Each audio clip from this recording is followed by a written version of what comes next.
Hello dear student, कैसे हैं आप लोग। आशा करते हैं एकदम मस्त होंगे, स्वस्थ होंगे और अपनी पढ़ाई को एकदम शानदार लेवल से कर देंगे। तो आज के इस वीडियो में क्लास 10th हिंदी के लिए वेरी वेरी मोस्ट इंपोर्टेंट एक क्वेश्चन पेपर का निपटारा करने वाला है। यदि आपको 2025 में एग्जाम देना है और आपका सबसे पहला पेपर हिंदी का है और 24 फरवरी का है, तो आपके लिए वीडियो बहुत ज्यादा इंपॉर्टेंट होने वाला है। क्योंकि आज के इस वीडियो में एक ऐसा वायरल पेपर सॉल्व करवाने वाला हूँ जो पिछले साल का पेपर है। यदि आपने बस इसको सॉल्व कर लिया तो यहाँ से कम आपके लिए 40 नंबर पक्का होने वाला है। क्योंकि मोस्ट वांटेड ये क्या है, आपका एक वायरल क्वेश्चन पेपर है। मैं बता दूं कि 2024 में जितने भी सेट हुए हैं उनमें से एक ऐसा यही वायरल पेपर था जिसमें से बार बार क्वेश्चन रिपीट हुए हैं, 23 में 22 में भी।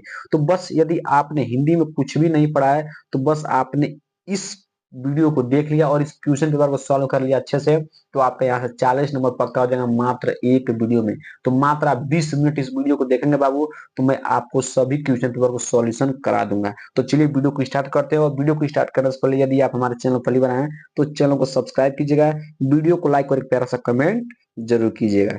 ठीक है, चलिए अब हम लोग एक एक प्रश्न को सॉल्व करते हैं। सबसे पहले जो आपको निर्देश दिया गया वो पढ़ लीजिएगा कि प्रारंभ में क्या करना है। प्रारंभ में 15 मिनट परीक्षार्थी को प्रश्न पत्र पढ़ने के लिए निर्धारित किए गए हैं। सभी प्रश्न क्या है, सभी प्रश्न अनिवार्य है। यह प्रश्न दो खंडों में बटा है, खंड अ और खंड ब। ठीक है, जो खंड अ है बाबू, जो खंड आपका क्या है, खंड अ है, इसमें 20 वर्ग प्रश्न मिलेंगे। कितने वर्ग प्रश्न मिलेंगे बाबू आपको, इसमें 20 वर्ग प्रश्न आपको देखने को मिलेंगे। फिर आपको खंड जो खंड ब है उसमें आपको 50 नंबर के आंकिक प्रश्न देखने के मिलेंगे। तो चलिए बिना देरी के प्रश्न को स्टार्ट करते हैं। और आपको कुछ नहीं करना, सबसे आप निर्देश को भी नहीं पढ़ना है, आपको एग्जाम में जाते क्वेश्चन को सॉल्व करने लगना है। ठीक है, बाकी आप निर्देश पढ़ लीजिए, सेम टू सेम निर्देश वही आपके 2025 एग्जाम में आएगा। ठीक है, खंड अ क्या है, खंड अ में आपको बहुविकल्प प्रश्न मिलेंगे जिसको आपको ओ मार्क शीट पे क्या करना होगा, फिल करना होगा। तो सबसे पहला प्रश्न वेरी वेरी मोस्ट इंपोर्टेंट प्रश्न है कि शुक्ल युग की लेखक नहीं है।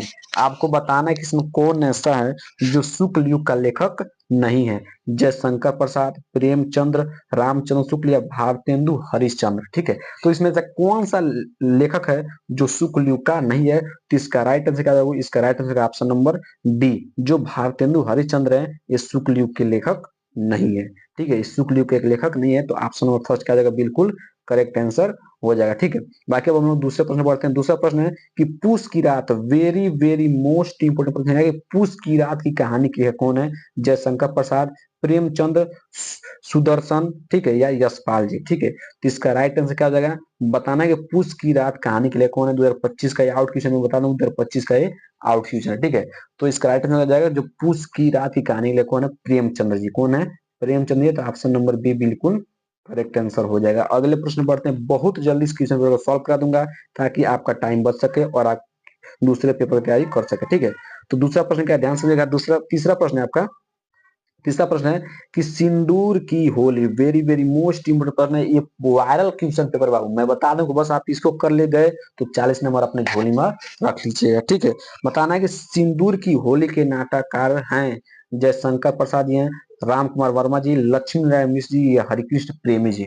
ठीक है, तो जो आपका सिंदूर की होली है कि नाटककार कौन है बाबू, तो मैं आपको बता दूं कि सिंदूर की होली के नाटककार कौन है आपके कौन है बाबू, option number C Lakshmi Narayan Mishra ji. कौन है, लक्ष्मी नारायण मिश्र जी क्या है, मिश्र क्या है, सिंदूर की होली के नाटककार है। ये भी पूछ सकता है कि सिंदूर की होली किस विधा की रचना है, तो आपको पता होना चाहिए कि नाटक विधा की रचना है। दो प्रश्न इससे पूछ सकता है 2025 में। ठीक है, अगले प्रश्न बढ़ते हैं। अगला प्रश्न है कि रूस में 25 मास, वेरी वेरी मोस्ट इंपोर्टेंट है कि रूस में 25 मास, रूस में 25 मास यात्राविद के लेखक हैं डॉक्टर नागेंद्र जी, प्रभाकर माचवे जी, रामवृक्ष बेनीपुरी, राहुल संकृत्यायन जी। ठीक है, तो मैं आपको एक ट्रिक बताता हूँ बाबू, ध्यान समझिएगा। जहां भी आपको यात्राविद का नाम सुनने को मिले, यात्राविद का नाम सुनने को मिले, वहां पर रट लीजिएगा कि राहुल संकृत्यायन होंगे ही होंगे, राहुल संकृत्यायन होंगे ही होंगे। तो ऑप्शन नंबर डी बिल्कुल झंडा गाड़ दीजिएगा ऑप्शन नंबर डी पर। ठीक है, अगले प्रश्न बढ़ते हैं। अगला प्रश्न है कि माटी हो गई सोना, वेरी वेरी मोस्ट इंपोर्टेंट प्रश्न आ गया, वेरी वेरी मोस्ट इंपोर्टेंट प्रश्न आ गया। माटी हो गई सोना संस्मरण के लेखक है। दो प्रश्न से पूछेगा कि माटी हो गई सोना किस विधा की रचना है, तो आपको याद रखना है किस विधा की रचना है वो, आपको संस्मरण विधा की रचना है। किस है, संस्मरण विधा की रचना है। और इसके लेखक कौन है, कन्हैयालाल मिश्र, प्रभाकर जी, देवेंद्र सत्यार्थी जी, माखन लाल चतुर्वेदी जी या रामवृक्ष बेनीपुरी जी। ठीक है, तो माटी हो गई सोना संस्मरण के लेखक कौन है बाबू, तो इसका right answer option number first. Option number first क्या हो जाएगा, बिल्कुल करेक्ट आंसर हो जाएगा कन्हैयालाल मिश्र प्रभाकर जी। कन्हैयालाल मिश्र प्रभाकर क्या है, माटी हो गई सोना के संस्मरण के लेखक है। ठीक है, अब हम लोग बढ़ते हैं अगले प्रश्न पर। अगला प्रश्न क्या है कि रीति काल को अलंकृत काल किस विद्वानों ने कहा है। इंपॉर्टेंट प्रश्न है कि रीति काल को अलंकृत काल किस विद्वानों ने कहा है। विश्वनाथ प्रसाद मिश्र ने, मिश्र बंधुओं ने, रामचंद्र शुक्ल ने या जॉर्ज ग्रियर्सन ने। ठीक है, तो मैं आपको बता दूं कि जो रीति काल के अलंकृत काल किसने कहा था, वो रीति काल को अलंकृत किसने कहा था, मिश्र बंधु ने। कौन कहा था, मिश्र बंधु ने। तो ऑप्शन नंबर बी बिल्कुल करेक्ट आंसर हो जाएगा। अगले प्रश्न बढ़ते हैं। अगला प्रश्न क्या है, अगला प्रश्न है कि निम्नलिखित में से कौन सी कृति रीतिकालीन कवि देव की नहीं है। ठीक है, निम्नलिखित में से कौन सी ऐसा कृति है जो रीतिकालीन देव की नहीं है। कवि प्रिया, भाव विलास, भवानी विलास या रस विलास। ठीक है, तो मैं आपको बता दूं कि राइट आंसर क्या हो जाएगा। Right answer option number first कवि प्रिया। क्या है, कवि प्रिया जो है एक कवि देव की नहीं है। ऑप्शन नंबर फर्स्ट बिल्कुल करेक्ट आंसर हो जाएगा। अगले प्रश्न बढ़ते हैं। अगला प्रश्न, भारतेंदु युग की विशेषता नहीं है। आपको बताना है कि जो विशेषता को हम लोग प्रवृत्ति बोलते हैं, तो प्रवृत्ति भी आ जाएगा, तभी आपको समझना है कि विशेषता ही पूछ रहा है। तो भारतेंदु युग की विशेषता नहीं है राष्ट्रीयता की भावना, सामाजिक चेतना का विकास, अंग्रेजी शिक्षा का विरोध या काव्य भाषा के रूप में खड़ी बोली का प्रयोग। ठीक है, तो इसका राइट आंसर क्या मैं आपको बता दूं, इसका right answer option number D, जो काव्य भाषा के रूप में खड़ी बोली का प्रयोग क्या है, ये भारतेंदु युग की विशेषता नहीं है। तो ऑप्शन नंबर डी बिल्कुल करेक्ट आंसर हो जाएगा। ठीक है, अगले प्रश्न बढ़ते हैं। अगला प्रश्न है कि 1943 ईस्वी में, मोस्ट इंपोर्टेंट प्रश्न आ गया, मोस्ट इंपोर्टेंट प्रश्न आ गया एक और, कि 1943 ईस्वी में प्रकाशित तार सप्तक का संपादन किसने किया। इससे दो तरह का प्रश्न आएगा, पूछ देगा कि तार सप्तक का प्रकाशन किस वर्ष हुआ, तो आपको याद रखना है 1943 में हुआ। और इसका संपादन किसने किया, रामविलास वर्मा जी, सच्चिदानंद हीरानंद वात्स्यायन अज्ञेय जी, जिनको शॉर्ट में हम लोग अज्ञेय बोलते हैं, या प्रभाकर माचवे जी या गिरिजा कुमार माथुर। ठीक है, तो मैं आपको बता दूं कि 1943 में जो तार सप्तक का प्रकाशन किसने किया था, वो सच्चिदानंद हीरानंद वात्स्यायन अज्ञेय ने किया था। किसने किया था, अज्ञेय ने किया था। तो ऑप्शन नंबर बी बिल्कुल करेक्ट आंसर हो जाएगा। ऑप्शन नंबर बी पर झंडा गाड़ देना है। अगला प्रश्न बढ़ते हैं कि राम राम की शक्ति पूजा, राम की शक्ति पूजा किसकी रचना है। राम की शक्ति पूजा किसकी रचना, सूर्यकांत त्रिपाठी निराला की, जयशंकर प्रसाद की, रामेश त्रिपाठी की या महादेवी वर्मा की। ठीक है, तो मैं आपको बता दूं कि जो राम की शक्ति पूजा है, राम की शक्ति पूजा किसकी रचना है, सूर्यकांत त्रिपाठी निराला जी के। ऑप्शन नंबर फर्स्ट बिल्कुल करेक्ट आंसर हो जाएगा। अगले प्रश्न में दौड़ चलिए। अगला प्रश्न क्या है, अगला प्रश्न आपका आ गया मोस्ट इंपोर्टेंट प्रश्न आ गया। मोस्ट इंपोर्टेंट प्रश्न क्या है, वो ध्यान समझिएगा। मोस्ट इंपोर्टेंट प्रश्न है कि हाथी जैसी देह है, हाथी जैसी देह है, गैंडे जैसी खाल है, तरबूजे सी खोपड़ी और खरबूजे से गाल, उपयुक्त पंक्ति में कौन सा रस है। यदि आपने इन पंक्तियों को पढ़ा है तो आपको किस रस की अनुभूति हुई है, आपको बताना है। वीर रस का बिल्कुल नहीं, करुण रस का सर बिल्कुल नहीं, श्रृंगार रस का बिल्कुल नहीं सर। कौन रस है सर, हास्य रस है। कौन सा रस है, यदि आपने पढ़ा होगा तो कहीं ना कहीं आपको थोड़ा सा भी अंदर से आपको हंसी का अनुभव हुआ होगा। तो आपका राइट ऑप्शन नंबर डी हास्य रस। ठीक है, अगले क्वेश्चन बढ़ते हैं।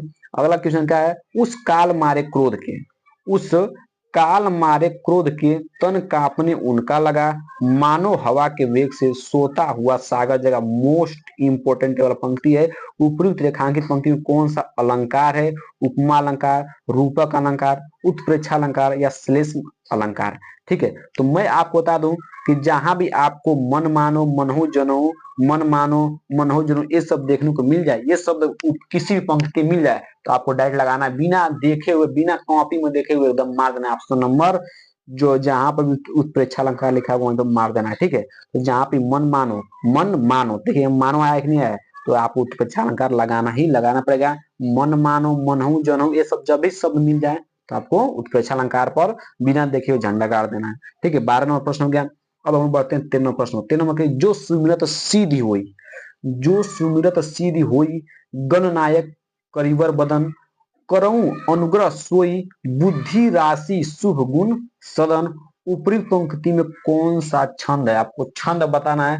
सुरठा छंद है, दोहा छंद है, दोहा छंद है, या फिर आपका रोला है या कुंडलिया है। ठीक है, तो आप इस पंक्ति में बताइए कौन सा छंद है। ठीक है, ऑप्शन नंबर 13 का कौन सा राइट आंसर हो जाएगा। तो मैं आपको बता दूं कि कौन सा छंद है वो, ऑप्शन नंबर फर्स्ट सोरठा है। कौन सा छंद है, सोरठा छंद है। ऑप्शन नंबर फर्स्ट बिल्कुल करेक्ट आंसर हो जाएगा।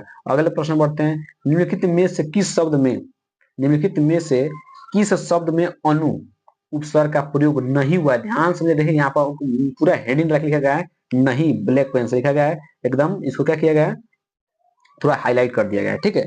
बताना किसमें से अनु उपसर्ग नहीं है, अनुकरण, अनुशासन, अनुतीर्ण या अनुवाद, ठीक है। सर उपसर्ग क्या होते हैं बाबू, तो उपसर्ग वे होते हैं जो किसी शब्द के आगे जुड़ते हैं, कहाँ जुड़ते हैं, किसी शब्द के पहले जुड़ते हैं। किसको बताना है किसमें अनु उपसर्ग नहीं लगा है, तो इसका राइट आंसर ऑप्शन नंबर कैसा होगा, ऑप्शन नंबर सी अनुतीर्ण। अनुतीर्ण में क्या है, आपका अनु उपसर्ग का प्रयोग नहीं हुआ है, तो ऑप्शन नंबर सी बिल्कुल करेक्ट आंसर हो जाएगा, ठीक है। अगले प्रश्न बढ़ते हैं। अगला प्रश्न क्या है, ध्यान से समझिएगा, ठीक है। अगला प्रश्न क्या है, इसको ध्यान समझिए। अगला प्रश्न ये है, अगला प्रश्न क्या है, ध्यान समझिए। अगला प्रश्न क्या है आपका, यहाँ अगला प्रश्न है, ये तो हो गया है। 15वां प्रश्न ये 15वां प्रश्न कर आपका कि नीलकंठ समस्त पद में प्रयुक्त समास है। बताना कि नीलकंठ में कौन सा समास है, द्वंद्व समास है, बहुब्रीहि समास है, द्विगु समास है या अव्ययीभाव समास है, ठीक है। तो नीलकंठ में कौन समास है बाबू, तो आपको पता होना चाहिए कि नीलकंठ क्या है, एक देवता का नाम है। किस देवता का नाम है, आपको कमेंट बॉक्स में बताना है कि नीलकंठ किस देवता का नाम है। तो जहां भी देवी देवताओं का नाम आ जाए, जहां भी देवी देवताओं का नाम आ जाए, वहां पर बिना देखे हुए झंडा गाड़ देना बहुब्रीहि समास पर। कौन समास पर, बहुब्रीहि समास पर झंडा गाड़ देना है।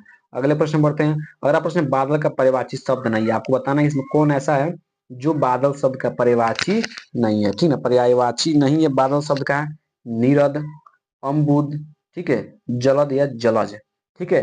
तो मैं आपको बता दूं कि इसमें कौन ऐसा है जो बादल शब्द का पर्यायवाची नहीं है। तो जलज क्या है, जलज आपका एक किसका उदाहरण, किसका पर्यायवाची है, तो आप कमेंट बॉक्स में बताना है जलज किसका पर्यायवाची है। तो ऑप्शन नंबर डी बिल्कुल करेक्ट आंसर हो जाएगा, ठीक है। अगला प्रश्न है कि युष्मद, युष्मद मतलब होता है तुम। स्वरनाम शब्द का तृतीय एक वचन रूप है युवाम, क्या है, युवाम, त्वया, त्वत, त्वत या तुभ्यम, ठीक है। तो इसका राइट आंसर क्या हो जाएगा, इसका राइट आंसर होगा ऑप्शन नंबर बी त्वया, क्या हो जाएगा, बिल्कुल करेक्ट आंसर हो जाएगा। अगले प्रश्न बढ़ते हैं। अगला प्रश्न ध्यान समझिएगा। अगला प्रश्न क्या है, आंधी आई और हम भागने लगे, हम घर भागने लगे, ठीक है ना। आंधी आई और हम घर भागने लगे, रचना के आधार पर इस वाक्य का प्रकार है सरल वाक्य, मिश्र वाक्य या संयुक्त वाक्य, इनमें से कोई नहीं, ठीक है। आंधी आई हम घर भागने लगे, तो इस रचना में कौन सा वाक्य है, इस राइट ऑप्शन नंबर सी संयुक्त वाक्य। कौन है, संयुक्त वाक्य है, ऑप्शन नंबर सी बिल्कुल करेक्ट आंसर हो जाएगा। अगले प्रश्न बढ़ते हैं। अगला प्रश्न, महात्मा बुद्ध ने विश्व को शांति का संदेश दिया, इस वाक्य का वाच्य बताइए, ठीक है। कृतवाच्य, कर्मवाच्य, भाववाच्य, इनमें से कोई नहीं, ठीक है। महात्मा बुद्ध ने विश्व को शांति का संदेश दिया, इस वाक्य का वाच्य बताइए। तो इसका ऑप्शन नंबर फर्स्ट कृतवाच्य। कौन है, ऑप्शन नंबर फर्स्ट क्या जाएगा, बिल्कुल करेक्ट आंसर हो जाएगा।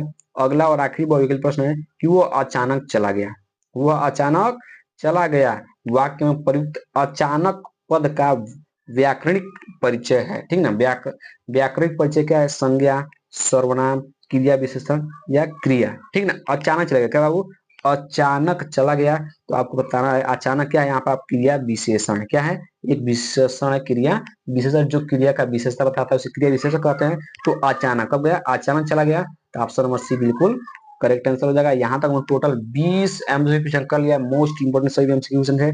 अब हम चलेंगे खंड ब पर, जो आपका वर्णनात्मक प्रश्न रहेगा, जो आपको 50 नंबर, कितने नंबर करेंगे बाबू, 50 नंबर के रहेंगे, बाकी आपने 20 नंबर कर लिया है। अगला प्रश्न है, निम्नलिखित में से किसी एक गद्यांश पर, गद्यांश पर आधारित प्रश्न का उत्तर दीजिए। पहला गद्यांश मोस्ट इंपोर्टेंट गद्यांश है, मोस्ट इंपोर्टेंट गद्यांश है आपका कि कुसंग का ज्वर सबसे भयानक होता है, यह केवल नीति और सद्बुद्धि का ही नाश नहीं करता बल्कि बुद्धि का भी क्षय करता है। किसी युवा पुरुष की संगति यदि बुरी होगी तो उसके पैरों में बंधी चक्की के समान होगी, जो उसे दिन दिन अवनति के गड्ढे में गिराती जाएगी, और यदि अच्छी होगी तो वह सहारा देने वाली बाहू के समान होगी, जो उसे निरंतर उन्नति की ओर ले जाएगी, ठीक है। तो बताना है, इसमें आपको 3 प्रश्न दिया रहेगा, ठीक है, और 3 प्रश्न का उत्तर आपको देना है। प्रत्येक प्रश्न 2-2 नंबर के रहेंगे, बाकी आपको अथवा का एक और प्रश्न देगा। यदि आपने इन दोनों में से किसी एक को भी कर लिया तो आपको 6 नंबर मिल जाएगा, बाकी दोनों को नहीं करना है, किसी एक को ही करना है, और दोनों मोस्ट इंपोर्टेंट है, ठीक है। तो आप बताना है कि उपयुक्त गद्यांश का संदर्भ लिखना है, क्या लिखना है आपको, संदर्भ लिखना है। तो संदर्भ कैसे लिखना, ध्यान समझिएगा, लिखना है, मैं बोल रहा हूँ ध्यान समझिएगा। प्रस्तुत गद्यांश, प्रस्तुत गद्यांश हमारी पाठ्य पुस्तक हिंदी के मित्रता नामक पाठ से लिया है। किस नाम पाठ से लिया है, मित्रता नामक पाठ से लिया है, और इसके लेखक कौन है, इसके लेखक कौन है? वो आचार्य रामचंद्र शुक्ल जी है। ठीक है, जो आपका मित्रता चैप्टर है इसके लेखक कौन है? आचार्य रामचंद्र शुक्ल जी। बस आपको लिखे हैं कि प्रस्तुत गद्यांश हमारी पाठ्य पुस्तक हिंदी के हिंदी के हिंदी के गद्य खंड में संकलित मित्रता नामक पाठ से लिया गया है, जिसके लेखक कौन है बाबू? आचार्य राम शुक्ल जी। ठीक है, पहला प्रश्न उत्तर हो गया, 2 नंबर मिल गया आपका। अगला प्रश्न है गद्यांश के रेखांकित अंश क्रिया करना। जो रेखांकित ऊपर किया गया है कि कुसंग का ज्वार सबसे भयानक होता है, यह केवल नीति और सद्विधि का विनाश नहीं करता बल्कि बुद्धि का भी क्षय करता है। इसको क्या करना है आपको? हिंदी में मतलब रेखांकित व्याख्या करना है। ठीक है, ठीक है। कुसंग का मतलब होता है कि बुरी संगत। कुसंग मतलब क्या था वो? बुरी संगत। बुरी संगत के ज्वर में जो आ जाएगा, ठीक ना, उससे क्या होगा? नाश ही होगा। ठीक है, मतलब कह रहा है कि कुसंग का ज्वर सबसे भयानक होता है, मतलब बुरी संगत का जो व्यवहार होता है, जो ज्वर होता है, सबसे भयानक होता है। यह केवल नीति और सद्विधि का विनाश नहीं करता, यह आपकी सोच, विचार और आपकी आदत को ही क्या करता है? नाश नहीं करता है, बल्कि यह बुद्धि का भी जगह, मतलब आपकी सोचने समझने क्षमता क्या करता है? नष्ट करता है। तो बस आपको इतना ही लिखना है। ठीक है, अगला है कि कुसंग की तुलना किससे की गई? कुसंग की तुलना किससे की गई बाबू? तो कुसंग की तुलना किससे की गई? पैरों में बंधी चक्की के समान। ठीक ना, कि पैरों में बंधी हुई चक्की किससे तुलना की गई है? कुसंग का। ठीक है, अब हम चलते हैं अथवा प्रश्न पर। अथवा प्रश्न क्या है कि ईर्ष्या की बड़ी बेटी का नाम निंदा है। मोस्ट इंपोर्टेंट है क्या है आपका? एक ये भी क्या है आपका? एक गद्यांश है कि ईर्ष्या का बड़ी बेटी का नाम क्या है? निंदा है। जो व्यक्ति ईर्ष्यालु होता है, जो व्यक्ति ईर्ष्यालु होता है, ठीक ना, जो व्यक्ति ईर्ष्यालु होता है वह व्यक्ति बुरे किस्म का निंदक भी होता है। दूसरे की निंदा वह इसलिए करता है इस प्रकार दूसरे लोग, जनता अथवा मित्रों की आंखों में गिर जाए, और तब जो स्थान रिक्त होगा उस स्थान पर जाकर मैं अन्यास में ही बैठा दिया जाऊंगा। इसमें आपको तीन प्रश्न पूछेगा, तीनों प्रश्न 2-2 नंबर कराएंगे और आपको टोटल 6 नंबर रहेगा। दोनों में से किसी को करना है। उपयुक्त गद्यांश का संदर्भ लिखिए। संदर्भ लिखना है, संदर्भ कैसे? ध्यान समझिएगा कि प्रस्तुत गद्यांश या उपयुक्त गद्यांश हमारी पाठ्य पुस्तक हिंदी के गद्य खंड में संकलित किसमें? ईर्ष्या तू न गई मेरे मन से लिया गया है, जिसके लेखक कौन है? श्री रामधारी सिंह दिनकर जी हैं। ठीक है, ईर्ष्या तू न गई मेरे मन से, इसके लेखक कौन बाबू? आपके रामधारी सिंह दिनकर जी हैं। तो यहाँ से आपको 2 नंबर मिल जाएगा कि प्रस्तुत गद्यांश या उपयुक्त गद्यांश हमारे पाठ्य पुस्तक हिंदी के गद्य खंड में संकलित ईर्ष्या तू न गई मेरे मन से लिया गया है। इसके लेखक कौन है बाबू? रामधारी सिंह दिनकर जी हैं। ठीक है, गद्यांश व्याख्या करना है, ऊपर आपको व्याख्या करना जो रेखांकित किया गया है। फिर ईर्ष्यालु व्यक्ति दूसरे को निंदा क्यों करता है? इसका प्रश्न इसी में लिखा गया है कि जो ईर्ष्यालु व्यक्ति दूसरे की निंदा इसलिए करते हैं, ठीक है, ताकि ताकि जो स्थान रिक्त हो ताकि जो स्थान रिक्त होगा उस पर अन्यास में ही बैठा दिया जाऊंगा। तो आपको प्रश्न लिखना है कि ईर्ष्यालु व्यक्ति दूसरे की निंदा इसलिए करता है ताकि जो स्थान रिक्त होगा उस पर अन्यास में ही बैठा दिया जाऊंगा। तो यहाँ से लेकर आपको यहाँ तक लिख देना है। ठीक है, तो आशा करते हैं ये भी क्लियर होगा। अगले प्रश्न बढ़ते हैं। अब आपको पद्यांश से दिया, अभी तक हमने गद्यांश से किया है, वो भी 6 नंबर का था, और आपका पद्यांश से आपको 6 नंबर का रहेगा। ठीक है, तो बाकी जो पेपर बचा है मैं इसको अगले वीडियो में सॉल्व कर दूंगा। मैं सबसे पहले आपको सभी वीडियो क्वेश्चन दिखा देता हूँ ताकि आप इस क्वेश्चन से लेकर इसको सॉल्व कर सकें। बाकी पीडीएफ चाहिएगा तो आपको बताना है कि सर पीडीएफ दे दीजिए, तो मैं आपको पीडीएफ दे दूंगा। ठीक है, और ध्यान समझिएगा, जिस जिले में मेवाड़ मुकुट चलता है, जिस जिले में मेवाड़ मुकुट चलता है, उसके लिए मैं एक बहुत बड़ी खुशखबरी देना चाहता हूँ कि मैंने मेवाड़ मुकुट का जितने भी सर्ग हैं और उसमें जितने भी पात्र हैं उनका मैंने क्या किया है, उनका मैं चरित्र चित्र करा दिया हूँ। मेवाड़ मुकुट खंड के द्वितीय सर्ग लक्ष्मी का सारांश लिखिए, मैंने ऑलरेडी करा दिया है, जाकर आप देख सकते हैं। मेवाड़ मुकुट खंड का नायक का चरित्र चित्र, नायक कौन थे उसमें? महाराणा प्रताप जी हैं। तो महाराणा प्रताप का मैंने क्या किया? चरित्र चित्रण करा दिया, एकदम कम शब्द में लिखा गया है और एकदम सटीक लिखा गया है। यदि आपको मेवाड़ मुकुट तैयार करना है, बाकी आप देवरिया जिले से हैं, बुलंद जिले से हैं, बाकी और भी जिले में मेवाड़ मुकुट चलता है, पता कर लीजिएगा। यदि आपके जिले में मेवाड़ मुकुट है तो आपके लिए वीडियो देखना बहुत ज्यादा जरूरी है, जाकर आप देख सकते हैं। मैंने प्लेलिस्ट में सभी को क्रम से रखा हुआ है। ठीक है, बाकी आपके जिस जिला में क्या क्या चलता है, कौन सा खंड का भी चलता है, वो कमेंट बॉक्स में बताना है, तो मैं इनका भी सोल्यूशन आपको करा दूंगा। ठीक है, बाकी अगला आप लोग प्रश्न देख सकते हैं, स्क्रीनशॉट ले सकते हैं। मैं सभी का जीवन परिचय भी करा दिया है, बाकी आपको सब कर लेना है। ठीक है, तो मिलते हैं अगले वीडियो में।